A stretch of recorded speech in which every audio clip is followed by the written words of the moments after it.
성경 말씀 마태복음 7장 7절부터 11절까지 보도록 하겠습니다.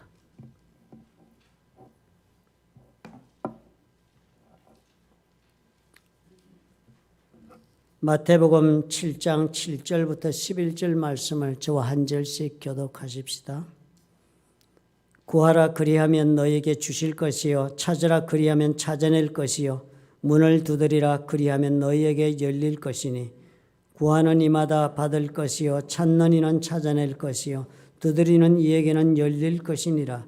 너희 중에 누가 아들이 떡을 달라 하는데 돌을 주며 생선을 달라 하는데 뱀을 줄 사람이 있겠느냐.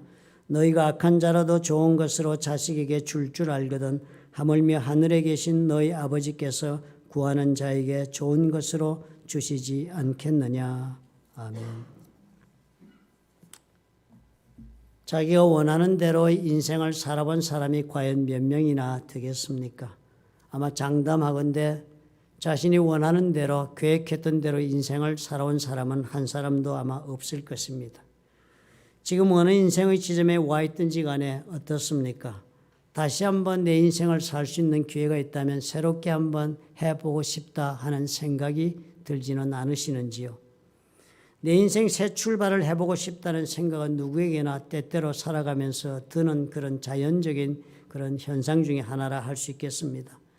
인생을 열심히 살아가는 그런 사람이라면 또 삶의 노중에서 간혹 때때로 처절히 살아가는 이 삶의 경쟁 속에 자기가 빠져 있을 때는 그런 생각을 할 때가 있게 마련인 것입니다. 우리는 누구나 다 어리석은 선택을 하면서 오늘까지 살아왔고 또 우리는 때로는 말도 안 되는 실수를 저지르면서 살아온 것이 우리의 삶인 것을 우리가 알기 때문입니다. 때때로는 우리는 전혀 억울한 경우를 당하기도 하면서 우리의 손실을 입은 그런 인생, 상처받은 인생을 살게 되기도 하기 때문인 것입니다. 어느 누구도 완벽하게 소원한 대로 인생을 살 자는 없습니다. 어리석은 선택이나 혹은 고집스러운 생각 때문에 아니면 이기적인 판단 등으로 그렇게 해서 참으로 정말 감당할 수 없는 삶의 고뇌를 내가 지금 경험하고 있다 하는 분이라면 쉽게 그렇게 생각을 할 것입니다. 다시 한번 살아볼 수 있을까? 그래서 열렬히 인생을 살아가는 사람에게는 때로는 이런 생각이 드는 것이 지극히도 당연한 일 중에 하나가 됩니다. 그러니 여러분 살아가시다가 혹 내 마음속에 그런 생각이 들더라도 내가 어지간히 실패하고 있구나 오늘. 그러므로 참 인생이 슬프다 또는 어쩌다가 인생이 이렇게 되었나 하는 그런 자책에 빠지지 마시기 바랍니다. 인생의 가치를 내가 얼마나 좋은 결과를 지금 내가 내고 있는가에 두고 평가하지 마시기 바랍니다. 우리는 씨를 뿌리고 물을 주는 것이 우리 할 수 있는 일의 전부입니다. 그러나 열매를 맺는 것은 하나님의 일이라고 성경이 알려주지 않습니까? 인생을 열심히 살고 그리고 자신의 모든 자원을 투자해 가면서 삶을 경영하는 것은 우리가 해야 할 일입니다. 그러나 그 인생의 열매는 주님의 손에서 맺게 해 주신 것을 우리가 믿고 평가를 유보해야 합니다.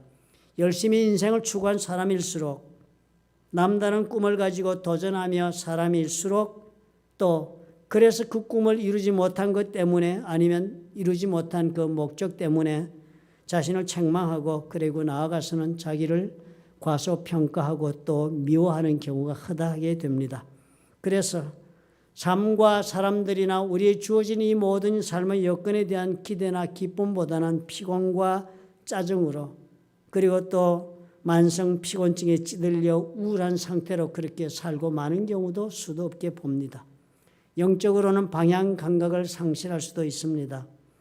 예수를 믿어서 이렇게 사는 것이 전부인가 갈등하기 시작합니다.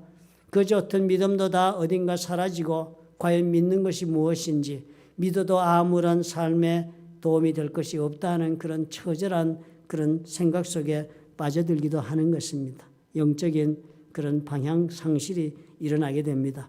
또 지금의 나에게 주어진 형편에 대한 불만으로 가득 차기 쉽습니다. 나에게 주어진 사람이나 나에게 대한 형편에 대해서 용납하기 어렵다. 이 세상의 모든 일도 나 도저히 내가 용납하기 어렵다. 그래서 교회도 그렇다 하고 그렇게 사람이 다 세상에 대한 모든 것이 혐오스럽고 싫어지는 그런 사람이 되기도 하는 것입니다. 내 힘으로 도저히 어쩌지도 못할 이 어처구니 없는 상황 속에 사는 것 때문에 마음을 제대로 잡고 살 수가 없어 애를 쓰는 것입니다. 오늘까지 살아오시면서 삶의 과정 속에서 이런 경험을 해본 적이 없으시다고 그렇게 장담하시면 저는 그런 분에게 이렇게 말씀을 드리고 싶습니다. 아마 그러신 분은 아직도 한번 제대로 열렬히 온 모든 인생을 투자해서 살아본 경험이 없어서 그렇지 않겠습니까? 열렬히 살다 보면 오류도 당연히 발생할 것이기 때문입니다. 우리가 스스로 다 부족한 것이 많기 때문이에요. 어떻게 사람이 하는 일마다 다 잘할 수가 있겠으며 어떻게 우리가 생각하는 모든 생각이 다 온전할 수가 있겠습니까? 개인적으로 다 우리가 편차가 있어서 그렇지만 누구나 다 50보 100보 과오 속에서 그리고 또 잘못된 선택 속에서 자신의 우매함을 발견하는 것이 우리의 삶입니다. 그래서 믿음 가운데 우리가 그래도 살기 위해 나온 사람들에 대해서 많은 분들이 고뇌가 과정이 길어지고 그럴 때요. 겉으로 말은 하지 않지만 영적으로 많은 갈등을 느끼면서 스스로에게 말합니다. 자꾸 그렇게 기도만 하면 다 된다고 나에게 말씀하지 마세요. 하나님께서 다 말아서 다 맡아서 알아서 다 해주신다고 그렇게 말씀하지 마세요. 하나님이 나를 향하여 가지고 계신 계획이 있다고 그렇게 나를 설득하려고 하지 마십시오. 당신은 지금 내가 살고 있는 이 삶의 고뇌를, 이 삶의 현실을, 문제를 전혀 알지 못합니다라고 자기의 속사람이 끊임없이 자기에게 반복하면서 말하고 있는 경우를 다 우리가 경험해 보게 되는 것입니다. 나는 지금 이렇게 안간힘을 다하며 지금 절벽에 매달려 있는 것처럼 살고 있는 것을 누가 알겠습니까? 라고 침묵 속에 항변하고 있는 분들도 분명 우리 가운데는 많이 있을 것입니다. 그러니까 우리는 세상 사람들을 결코 그의 겉모습만을 보아서는 알 수가 없습니다. 열심히 산 사람일수록 자신만의 독특한 꿈이 있어서 목적이 있어 그 목적을 추구해 본 그런 경험이 있는 사람일수록 실망스러운 일을 겪어도 때때로는 작은 성공도 이루어가면서 계속적으로 노력해 오면서 절망하지 않으려고 애쓰면서 인생을 살아온 사람일수록 또 하나님에게 소망을 걸고 굴하지 않는 믿음으로 오늘도 살아가는 사람일수록 이런 자신 속에서 일어나고 있는 이 놀라운 여러 감정을 결코 무시하지 않도록 그렇게 해야 합니다. 방향 감각을 상실한 것도 기피증이 생긴 것도 번아웃 증세가 있는 것도 결코 덮어버리고 그저 지나가려고 그렇게 하지 마셔야 합니다. 대개의 경우 어떻게 합니까? 다 덮어버리고 아무 일도 없는 채로 나는 이 모든 것을 감당할 수 있어야만 나의 인생의 가치가 있다고 스스로를 그렇게 격려하면서 이 모든 것 딛고 일어서고 싶다 하는 그 포기하지 않는 그 믿음 때문에 자신의 속에 안고 있는 이 문제점들을 그대로 그 감정들을 그대로 덮어가면서 더욱 현실에 몰두하기 시작을 하는 것입니다. 더욱 바쁘게 해답이 있다고 생각되는 것을 향해서 집요하게 그리고 담대하게 온 힘을 다해서 그렇게 투자해 가면서 하루하루를 이어갑니다. 분명한 것은요. 아무리 그렇게 덮어버리고 하나님 앞에 이것이 신앙이다 하면서 그렇게 도전하고 모든 것을 무시하고 가슴 속에 일고 있는 이 처절한 실패와 좌절과 거절의 감각을 다 무시한 채로 그렇게 인생을 경영한다 할지라도 그래서 그 모든 것들이 그래서 시간이 가면 세월이 가면 그대로 사라져 주는 것은 결코 아니다는 것입니다. 시간이 걸려서라도 언젠가 우리는 직면하는 때를 맞게 마련입니다. 언젠가는 나의 이 냉정한 현실을 그대로 내가 마주하고 인정해야 하는 그런 때를 맞는 것입니다. 해결하지 못한 문제가 나에게서 어떤 의미가 되는지를 분명히 내가 인정하고 그리고 확인하는 그런 순간을 맞이하게 되는 것입니다. 그저 인내하고 노력하고 새로운 생각으로 도전하고 끊임없이 도전한 것으로 해결되지 않으시거든. 그때는 한번 깊이 생각해 볼 필요가 있지 않겠나 하는 생각이 듭니다. 이제까지는 내가 살아온 방법과는 다른 방법이 필요하지 않을까? 이제까지는 내가 이해하던 것과는 다른 방법으로 내 인생에 대한 내가 이해를 해야 하지 않을까? 이제까지는 내가 생각하고 판단한 것과는 다른 생각이 있어야만 내 삶을 계속할 수 있지 않을까라고 물어봐야 하는 그런 시간이 오는 것입니다. 결국 그런 자리가 어떻게 해요? 우리는 누구나 다 절박하게 느끼는 것입니다. 새로 시작할 수 있으면 얼마나 좋을까.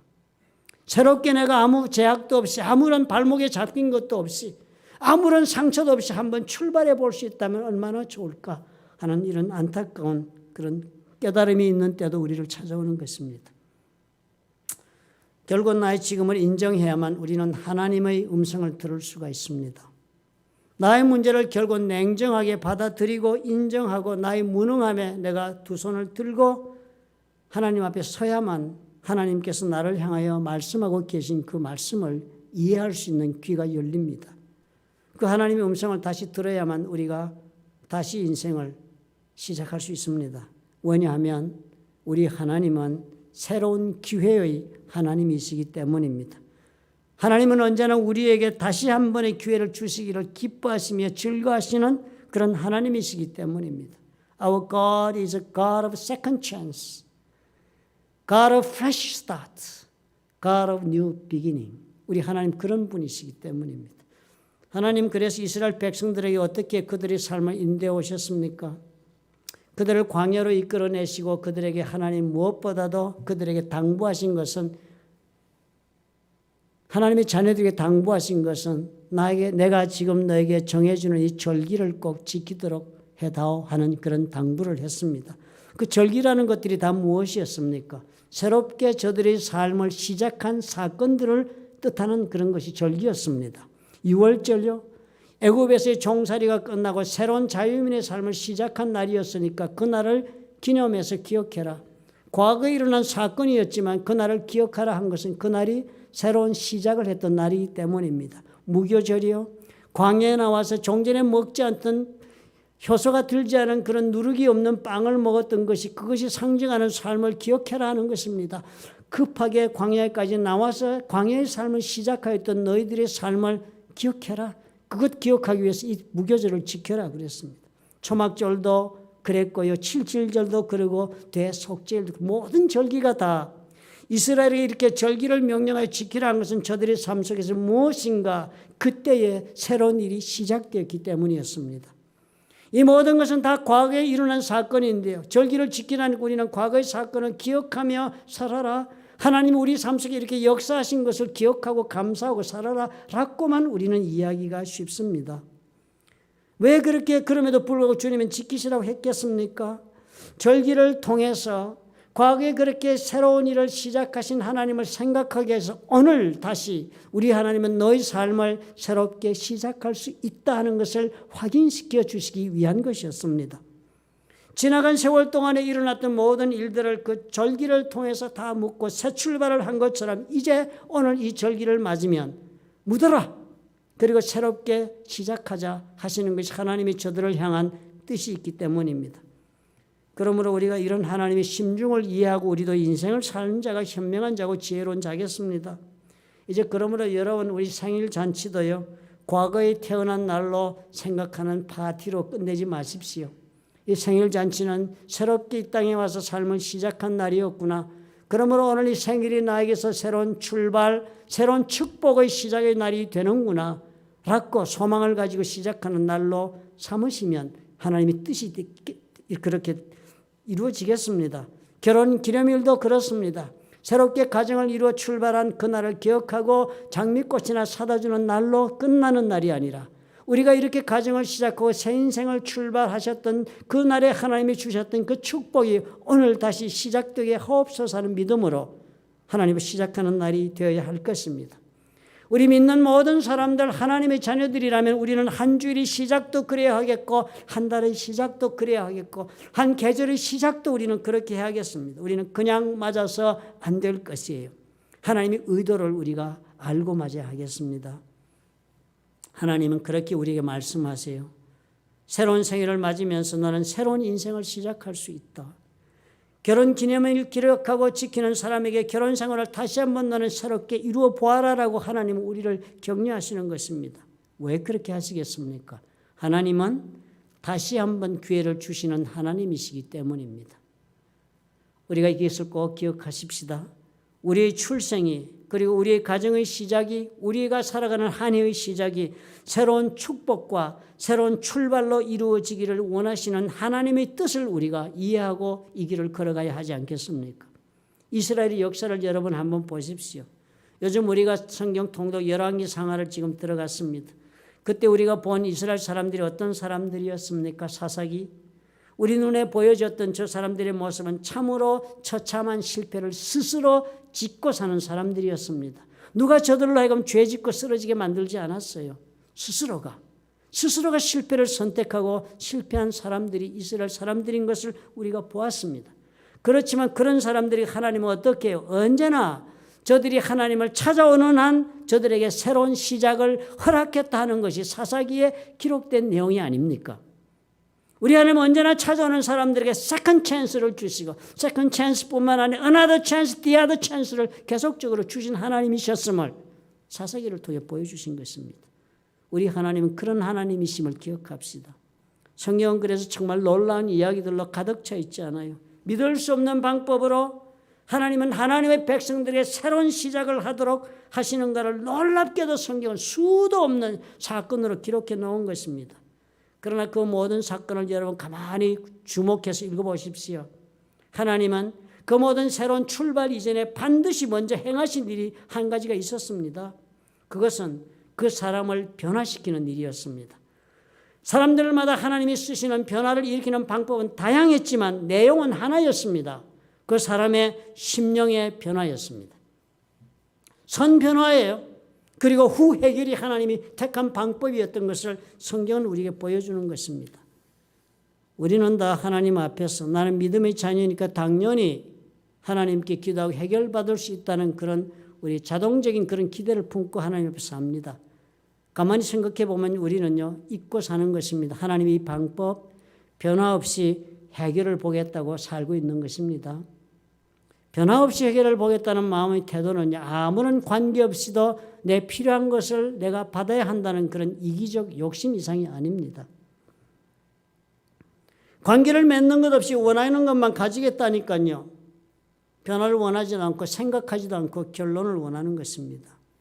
관계가 정립되면 그 관계 때문에라도 변화된 것이 드러날 것이고 그 변화된 것 때문에 새로운 문제에 대한 해결이 오는 것입니다.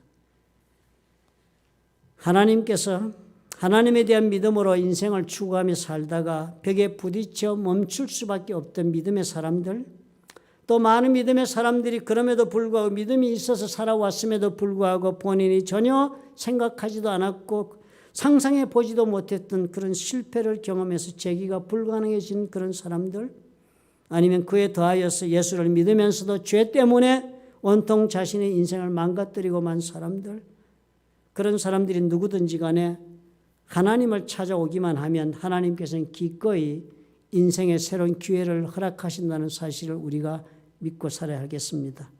그러나 그렇게 새로운 시작이 일어나기 위해서는 먼저 하나님께서 하시는 일을 우리가 수용할 줄 알아야 하겠습니다. 변화를 받아들여야 합니다. 환경이나 자원이나 삶의 조건을 하나님은 먼저 변화시키시는 것이 아니라 그 사람 당사자의 속사람을 먼저 변화시킨다는 사실을 우리가 기억하고 수용해야 합니다. 나머지는 그 하나님께서 운행하시는 것이에요. 가장 두드러진 역사가 이스라엘의 40년 광야 역사였습니다. 그 사람들 애굽에서 몇 대에 걸쳐 노예로 종살이했던 사람들이었습니다. 그런 사람들 해방시켜서 가나안으로 데려가셔서 새 삶을 살게 해 주시겠다는 것이 하나님의 약속이었습니다. 하나님은 인생이 아니신지라 약속하시면 반드시 약속하신 대로 이루시는 분이라고 우리가 알고 있지 않아요. 젖과 꿀이 흐르는 땅으로 데려가기 위해서 이 사람들을 끌어나왔습니다.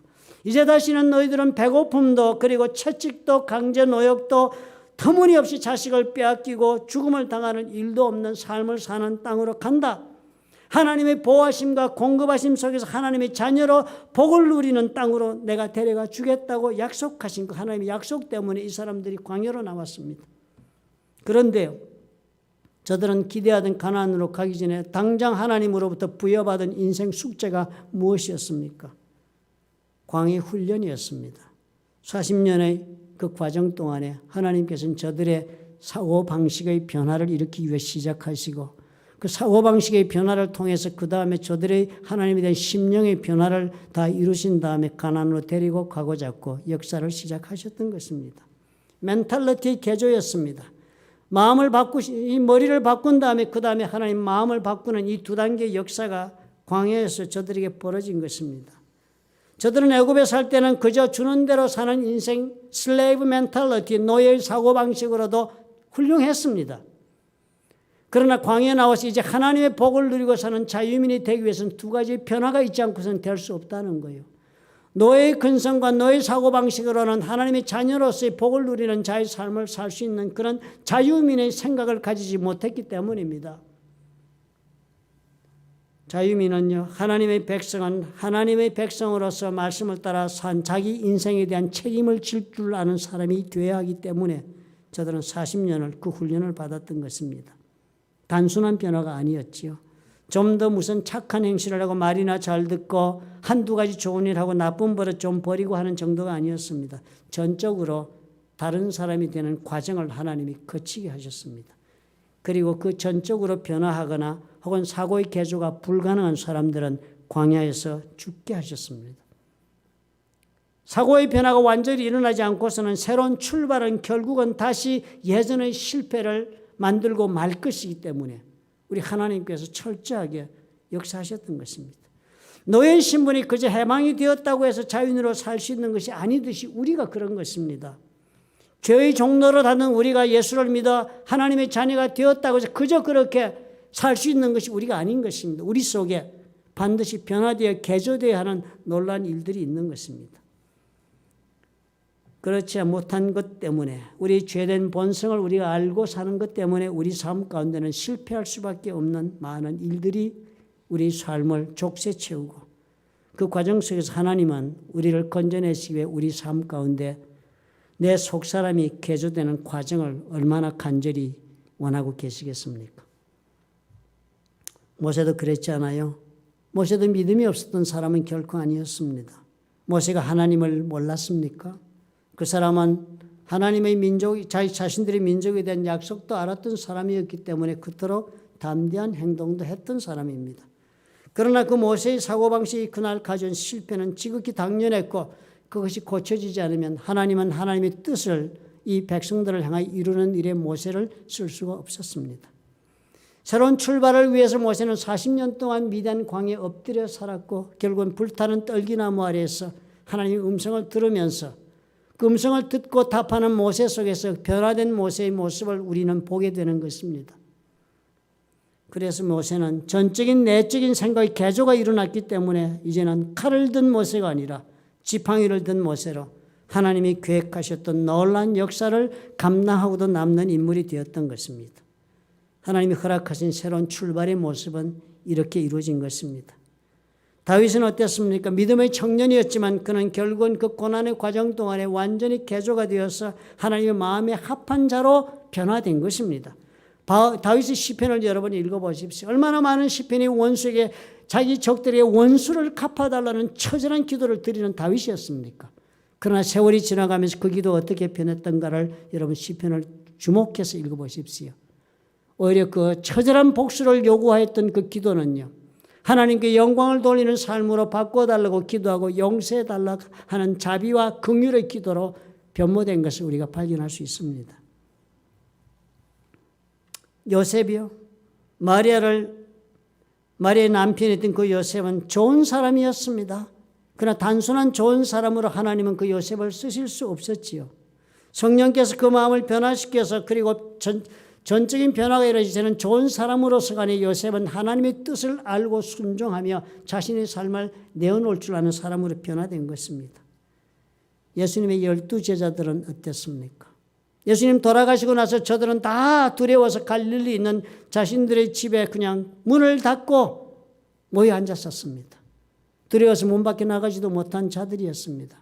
그러나 예수께서 부활하신 예수께서 저들을 만나 주시자 다시 한번 새롭게 예수 그리스도를 발견하고 저들이 삶이 온통 변화되어서 새 사람과 새 생각을 가지고서 그들은 문을 열고 나와서 새롭게 자신의 출발을 했던 것입니다. 사고의 방식을 전적으로 개조하는 작업이 예수께서 만나는 사람마다 하나님께 찾아오는 자마다 주님께서 제일 먼저 하시는 작업이었습니다. 그렇다면 저와 여러분은 어떠하겠습니까? 하나님께서는 얼마나 간절히 우리들의 삶이 지금보다 더욱 새로워지고 더욱더 열매가 많은 그런 복된 삶이 되시기를 하나님 얼마나 간절히 원하고 계시겠습니까?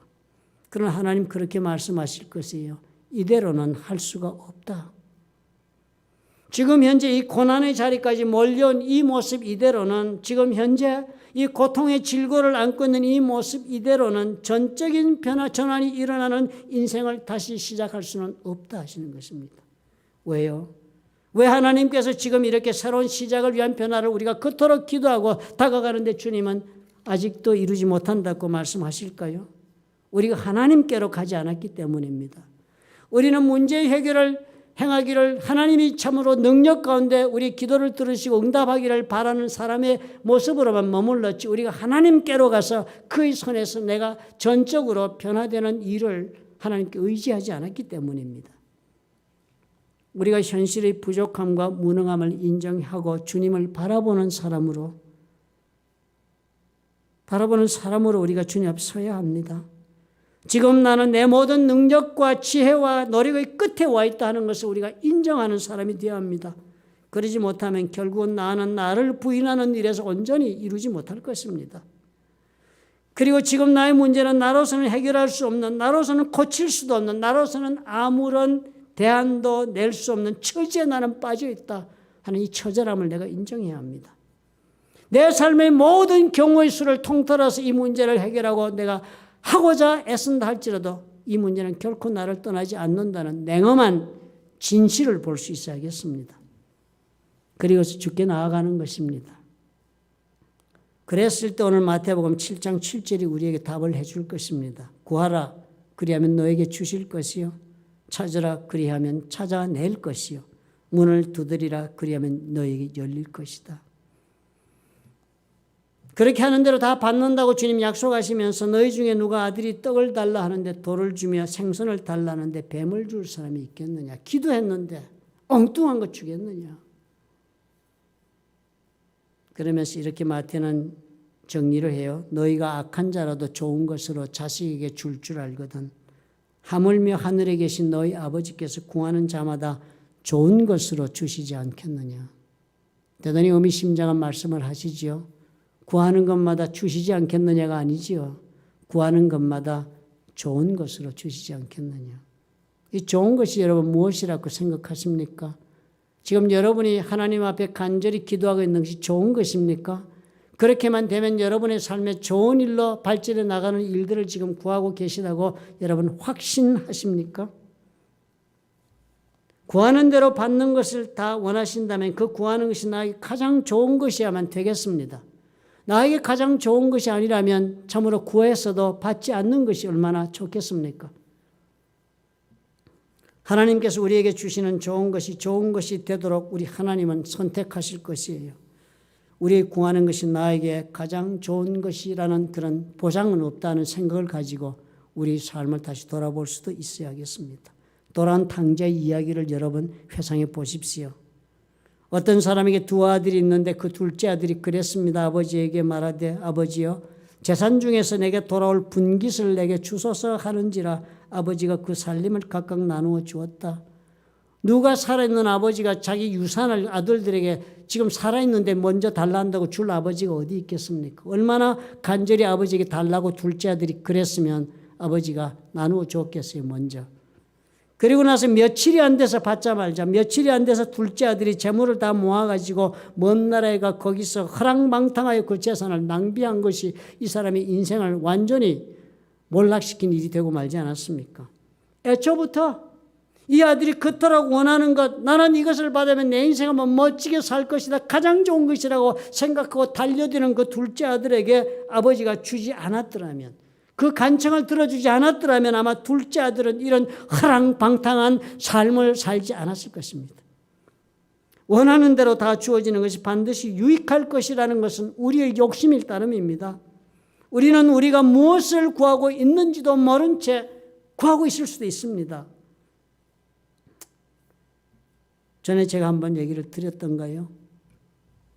빌리 그레엄 목사님 부인 이름이 루트입니다. 빌리 그레엄 목사님이 이 부흥회 설교하시러 온 각지를 돌아다니시니까 룻은 그저 가정에 있으면서 아이들 키우고 성경 공부하는데 참여하고 이렇게 살았다고 합니다. 시카고에 계실 때인데 시카고에는 밀리어네어 바이블 클럽이라는 것이 그 당시 있었답니다. 뭐 왕족들, 대단한 재산가들이 그런 부인들이 모여서 그렇게 하는 성경 공부가 있었는데 룻 여사가 초대를 받아서 갔답니다.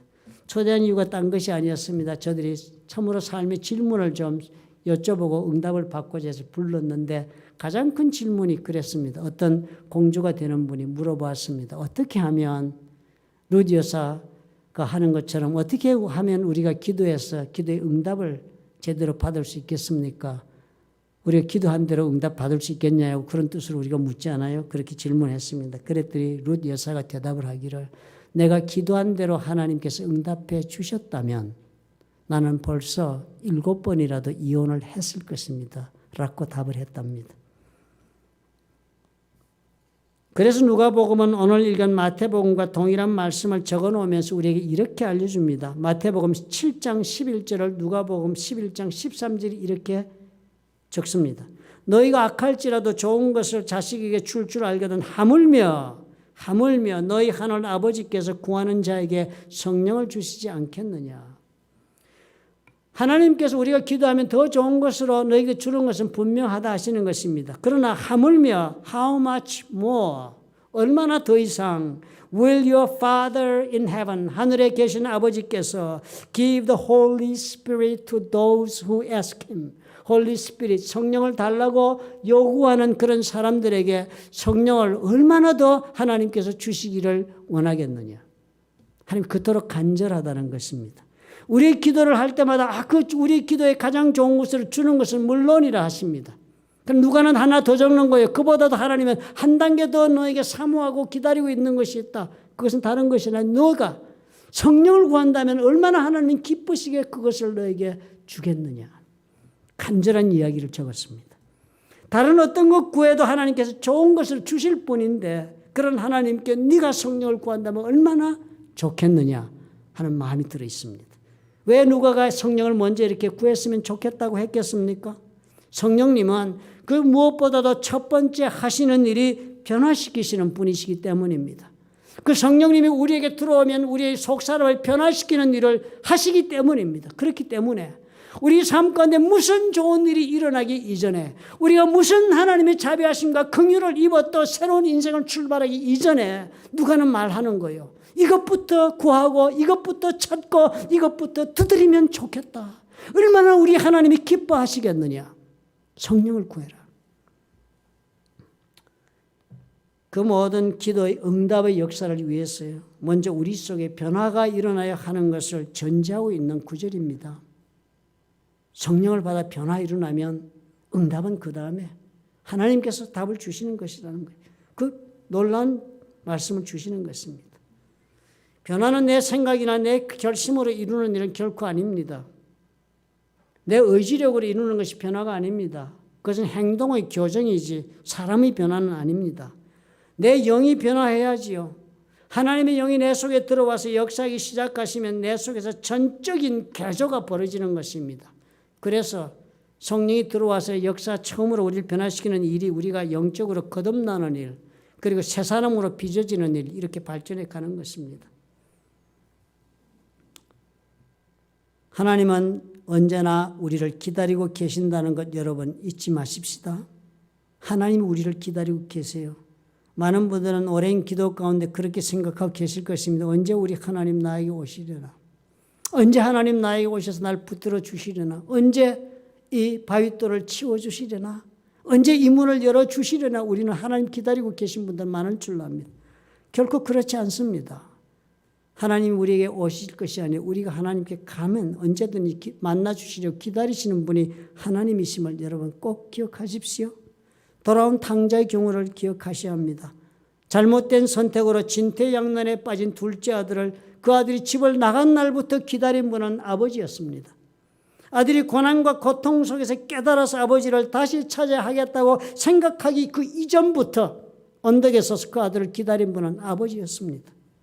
하나님은 오늘도 저와 여러분이 하나님께로 오기를 기다리고 계신다는 사실을 우리가 믿어야 할 것입니다.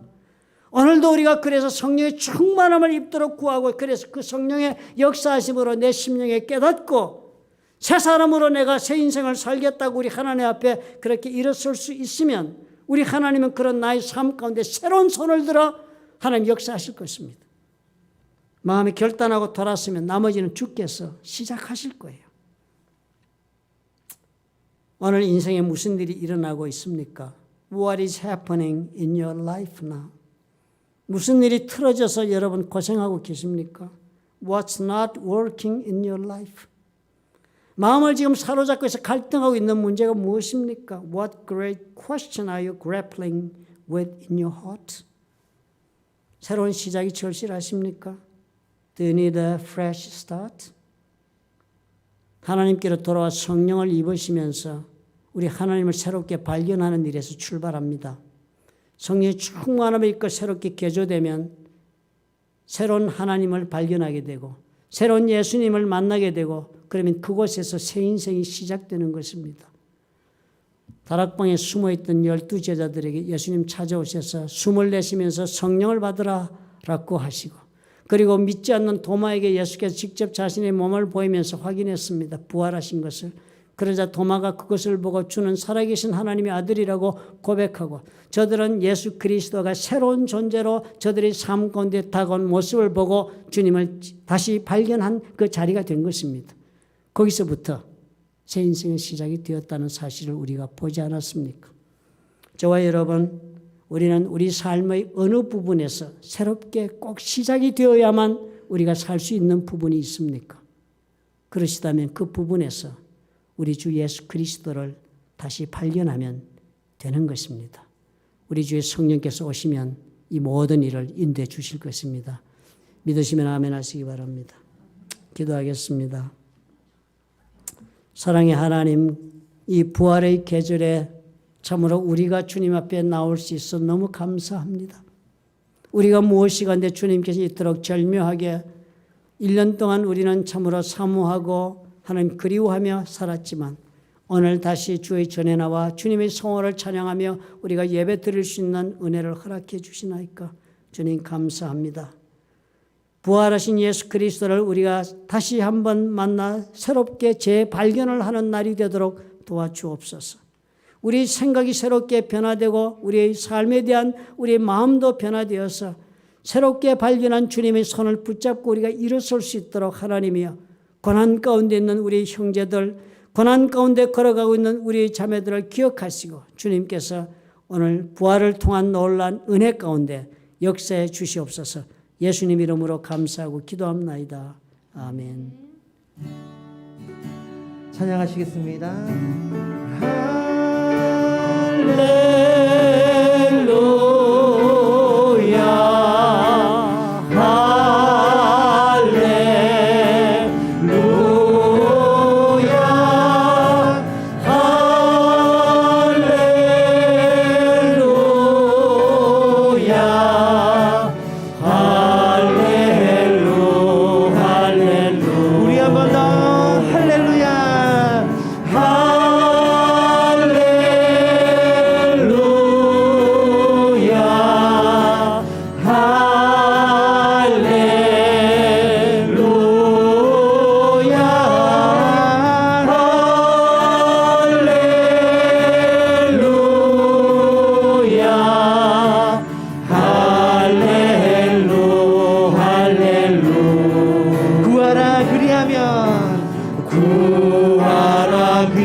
구하면 주실 것이요 찾으라 찾을 것이요 두드리라 문이 열릴 것이니 할렐루 할렐루 우리 다같이 할렐루야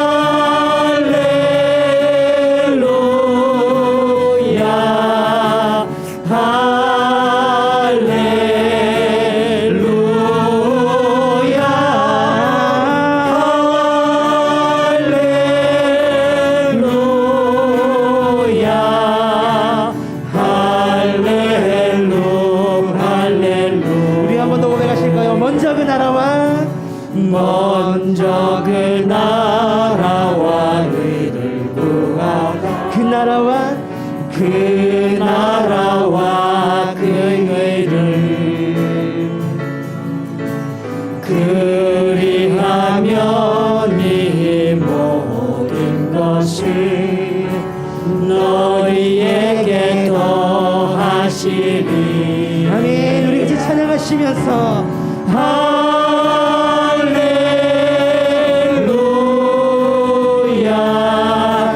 할렐루야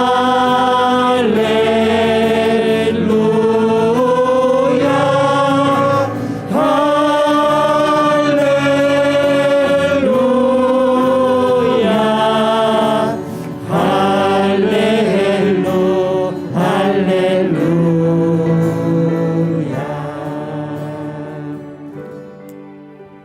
사랑의 하나님 아버지, 오늘까지도 우리 주의 은혜를 주시고 축복해 주셔서 이 자리까지 살아왔으니 주의 그 은혜가 감사하고 또 감사합니다. 오늘 아버지여, 참으로 우리가 마음을 새롭게 하고 믿음을 또 아버지여 아버지 믿음을 강하게 하여 아버지 앞에 주님께서 주신 말씀을 따라 우리가 구하고 찾고 두드리겠사오니 아버지, 우리 모두에게 우리를 변화시킬 수 있는 하나님의 영으로 충만하게 임하셔서 우리 생각이 바뀌고 우리 마음이 변화되어서 하나님 앞에 새롭게 준비되어 새 역사를 아버지 이룰 수 있도록 우리 하나님 허락해 주옵소서. 우리 앞에 산적해 있는 문제 다 주님 손에서 아버지 해결될 것을 주여 우리가 믿습니다. 이 삶의 문제는 주의 손에 들이 없고 오직 우리는 주님과 함께 동행하며 주님 기뻐하시는 모습으로 걸어가는 자가 되기를 원하옵나니 주님이여 허락해 주시옵소서. 주와 함께하는 자에게 주시는 놀라운 삶의 평강과 기쁨으로 우리를 인도해 주시옵소서. 이제는 우리 주 예수 그리스도의 무한하신 은혜와 아버지 하나님의 극진하신 사랑과 보혜사 성령님의 교통하심이 우리의 온 삶을 들여 변화하기로 결단하고 우리 주님 앞에 영혼과 육체와 삶을 의탁하고 이 자리에 선 하나님의 사랑하는 자녀들과 그들의 생업과 가정 위에 보혈로 값주고 세우신 풀러튼 좋은 교회와 파송하신 선교사들 위해 지금부터 영원토록 함께 하실지어다. 아멘.